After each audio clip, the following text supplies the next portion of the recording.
महाराष्ट्रातली सगळ्यात मोठी गद्दारी या जिल्ह्यामध्ये झाली। कोण आहे मी नाव घेत नाही। या पान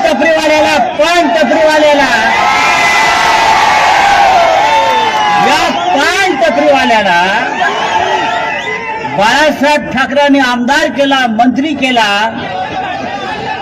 4 जून नंतर त्याला परत पान टपरीवर बसवायची जबाबदारी खरं राजाराम राऊतची औलाद असेल, जळगाव ग्रामीण मध्ये उभा राहून दाखव, 4 मुंड्या चीत करून तुला जर आडवा केला नाही तर माझ्या बापाचं नाव लावणार नाही। आमच्या मतं घ्यायची, आमच्या मतावर खासदार व्हायचं चोट्यातून आणि आमच्यावर टीका करायची। अरे थोडीशी लायकी असेल, थोडी लाज असेल, थोडासा खार असेल तर राजीनामा दे।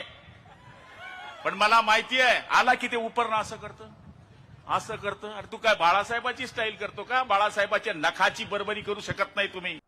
दोघांनी एकमेकावर केलेले आरोप प्रत्यारोप वक्तव्यावरून तुम्हाला काय वाटतं कमेंट करून नक्की कळवा। आणि हो, आपले लोकप्रिय मुक्ताई वार्ता न्यूज चॅनल यूट्यूबला सबस्क्राईब कर, फेसबुक पेजला फॉलो करायला विसरू नका ही विनंती। धन्यवाद।